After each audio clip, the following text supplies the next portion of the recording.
नमस्कार दोस्तों, स्वागत है आपका एक बार फिर से हमारे इस चैनल समग्र ज्ञान पर। दोस्तों, अगर आप अपने जीवन में कुछ नया सीखने की चाह रखते हैं तो चैनल को सब्सक्राइब जरूर कर ले। मंगलवार के दिन इन वृक्षों को छू करके चले आना, तत्काल गरीबी मिट जाएगी, जीवन में होगी धन की वर्षा। दोस्तों, आज के वीडियो में आपको हम मंगलवार के दिन उन सरल उपायों के बारे में बताने वाले हैं जिनको अगर आप कर लेते हैं तो माने चलिए आपके में कभी भी अन्न और धन की कमी नहीं होगी। आपके घर में सुख, शांति, समृद्धि में वृद्धि भी होगी। दोस्त तो ज्येष्ठ महीने का पहला मंगलवार के दिन हमारे हिंदू धर्म में बहुत ही ज्यादा विशेष महत्व बताया गया है। अगर मंगलवार के दिन आप कुछ वृक्षों को छू करके चले आते हैं तो मान के चलिए आपके जन्म जन्मांतर की गरीबी, कष्ट, समस्याओं से आपको मुक्ति मिल जाएगी। आपकी जो भी मनोकामना होगी वो जरूर ही पूरी होगी। दोस्तों, मंगलवार का दिन एक बहुत ही शुभ दिन समझा गया है।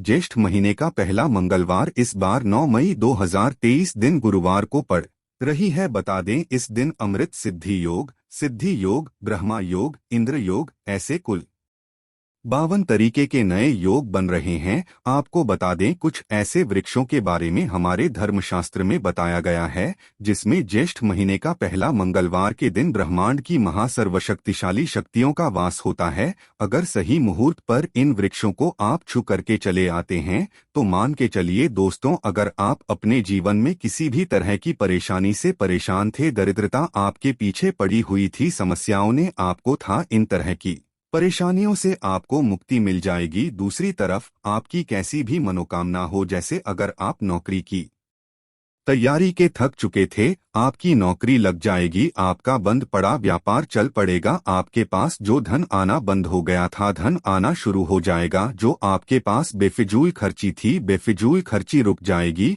और आपके धन में वृद्धि भी होगी। जिस कार्य को भी आप शुरू करेंगे उस कार्य आपको सफलता हासिल होगी। ध्यान रखिएगा दोस्तों, जिन वृक्षों के बारे में हम आपको बताने रहे हैं धर्मशास्त्र के हिसाब से ये पावन वृक्ष हैं, मतलब कि सिर्फ इन वृक्षों को छू लेने से आपको अपनी हर तरह की समस्याओं से जहां एक तरफ मुक्ति मिलेगी, दूसरी तरफ आपके जीवन में आपकी जो भी होगी वो भगवान श्री राम जी के आशीर्वाद से जरूर ही पूरी हो जाएगी। देखिए दोस्तों, हमारे धर्मशास्त्र में साफ साफ हुआ है कि पेड़ पौधे वनस्पति में भगवानों का वास होता है। इसीलिए पुराने समय के जो लोग होते थे वो सुबह उठते साथ ही पहले तो घर की झाड़ू लगाते थे, फिर घर के पास वाले किसी भी बड़े वृक्ष पर जाकर एक लोटा जलरित कर देते थे, क्योंकि पुराने समय के लोगों को ये बात पता होती थी कि वृक्षों पर देवी देवताओं का वास होता है।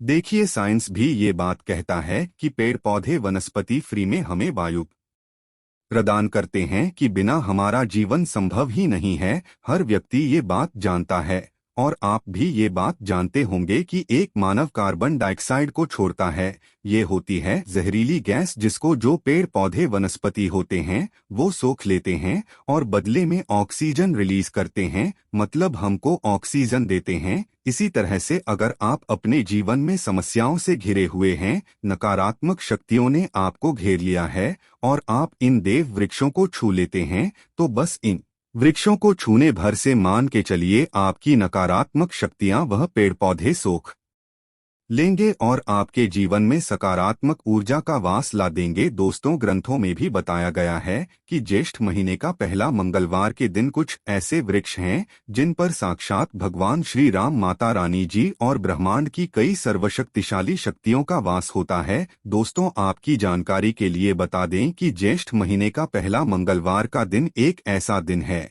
जिस दिन भगवान श्री राम जी की पूजा करने का एक अलग ही विशेष महत्व होता है। इस दिन माता रानी जी के नवमी स्वरूप सिद्धिदात्री जी की भी पूजा पाठ की जाती है। नवमी का दिन इसलिए भी विशेष हो जाता है क्योंकि भगवान श्री राम, माता सिद्धिदात्री जी की पूजा के साथ इस दिन कन्या पूजन भी होता है। कन्या पूजन के बारे में आपको एक बात दोस्तों कहा गया है कि अगर आप नवरात्रि के 9 दिन व्रत रख रहे हैं, पूजा पाठ कर रहे हैं, तो माता रानी जी इससे ज्यादा आपकी कन्या पूजन में खुश होती हैं। मतलब एक तरफ आप व्रत रख लीजिए, पूजा पाठ कर लीजिए और एक तरफ आप अच्छे से कन्या पूजन कर लीजिए। माता रानी जी आपकी कन्या पूजन से प्रसन्न होकर तुरंत ही आपको आशीर्वाद दे देती हैं। इसीलिए ज्येष्ठ महीने का पहला मंगलवार का दिन और भी ज्यादा विशेष और महत्वपूर्ण हो जाता है। वीडियो को मिस मत कीजिएगा दोस्तों, क्योंकि यह वीडियो के लिए नहीं आपके पूरे परिवार के लिए बहुत ही ज्यादा लाभदायक हो सकता है। क्योंकि जिन वृक्षों के बारे में हम आपको बताने आ रहे हैं, सिर्फ ज्येष्ठ महीने का पहला मंगलवार के दिन इन पर ब्रह्मांड की महा सर्वशक्तिशाली शक्तियों के साथ माता रानी जी का वास होता है। और इन वृक्षों को अगर आपने छू लिया हो, थोड़ी सी पूजा पाठ कर ली, जिसके बारे में वीडियो में हम आपको बताने वाले हैं, तो मान के चलिए दोस्तों, आपके जीवन का हर कष्ट हो जाएगा खत्म और आपके जीवन की हर मनोकामना होगी पूरी। इसलिए अगर आप भी चाहते हैं कि भगवान श्री राम और माता रानी जी के आशीर्वाद से आप अपने जीवन में बहुत ही तरक्की करें, कभी भी आपको अपने जीवन में किसी भी तरह की परेशानी का सामना न करना पड़े, आप जीवन में जिस कार्य को भी शुरू करें उस कार्य में आपको सफलता हासिल हो, तो पूरी सच्ची श्रद्धा और पूरे विश्वास के साथ पहले तो इस वीडियो को लाइक कर दीजिए और कमेंट बॉक्स में लिख दीजिए जय श्री राम, जय माता दी। एक काम कीजिएगा, कमेंट बॉक्स में अपनी राशि डालना मत भूलिएगा, ताकि आपकी राशि के अनुसार हमको कोई भी ऐसा उपाय पता चलता है जिस उपाय से आपको ज्येष्ठ महीने का पहला मंगलवार के दिन कोई भी लाभ पहुंच सकता है, वो हम आपको आपके कमेंट में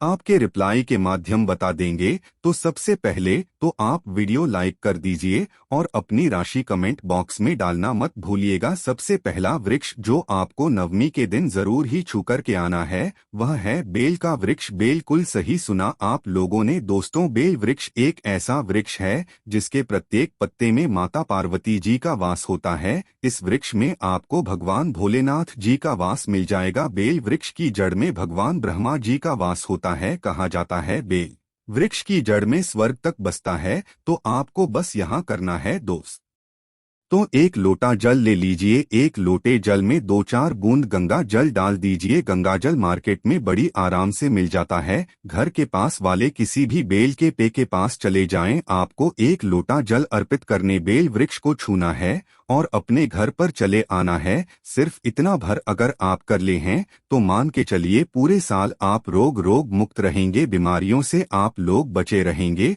और मान लीजिए किसी बीमारी ने आपको जकड़ भी लिया था, धड़ लिया था, उस तरह की बीमारी से आपको मुक्ति मिल जाएगी, क्योंकि यहाँ पर आपको साक्षात महादेव जी का आशीर्वाद मिल रहा है। तो दोस्तों, बेल वृक्ष को छूना मत भूलिएगा। दूसरा वृक्ष जिसको आपको जरूर ही छूना है और भूलना नहीं है, वह है पीपल का वृक्ष। एक बात ध्यान, वृक्षों का राजा बोला जाता है पीपल वृक्ष को। पीपल वृक्ष पर साक्षात भगवान विष्णु और माता लक्ष्मी जी का वास होता है। और पीपल वृक्ष जो है दोस्तों, उसमें भगवान हनुमान जी महाराज भी बचते हैं और इसमें कई तरह के देवी देवताओं का वास होता है। तो आपको बस यह करना है कि ज्येष्ठ महीने का पहला मंगलवार के दिन घर के पास वाले किसी भी पीपल वृक्ष पर जाना है। पहले तो आप लोगों को ये सुबह के वक्त करना है। ध्यान की आपको सुबह के वक्त या सूर्यास्त से पहले भी आप ये उपाय कर सकते हैं, लेकिन सुबह के वक्त अगर यह उपाय करते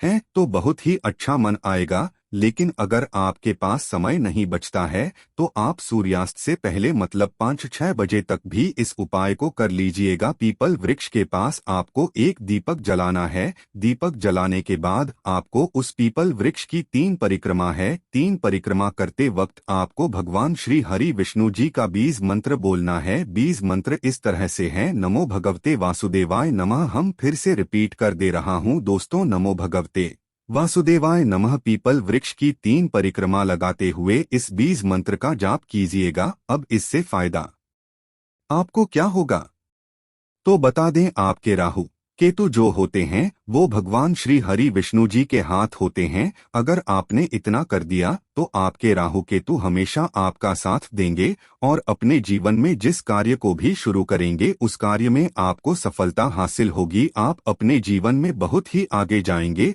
और समझा जाता है कि जो व्यक्ति भगवान श्री विष्णु जी का आशीर्वाद हासिल कर लेता है, माता लक्ष्मी जी का भी उसको आशीर्वाद मिलता है और उस व्यक्ति के जीवन में धन खींचा हुआ चला आता है। तीसरा वृक्ष को जरूर ही आपको छूना है सूर्यास्त से पहले, वह है नीम का वृक्ष बिल्कुल सही सुना आप लोगों ने। एक बात का जरा ध्यान रखिएगा, नवरात्रि के समय नीम के वृक्ष में माता रानी जी के 9 स्वरूप वास करते हैं। कहा जाता है कि के वृक्ष को अगर आप लोग नवरात्रि के दिन या मंगलवार के दिन छू करके चले आते हैं तो इससे आपका घर जो है वो हमेशा सुरक्षित रहता है। मान लीजिए आपने नीम के वृक्ष को छू लिया, आपके लाखों शत्रु आपके खिलाफ खड़े हो वो आपका कुछ भी नहीं बिगाड़ पाएंगे, क्योंकि यहाँ पर आपको माता रानी जी का साक्षात आशीर्वाद मिल रहा है। आपके घर पर काला जादू, काली विद्या इन सब का कोई भी असर नहीं होगा। तो आप लोगों को इस बात का विशेष करके ध्यान रखना है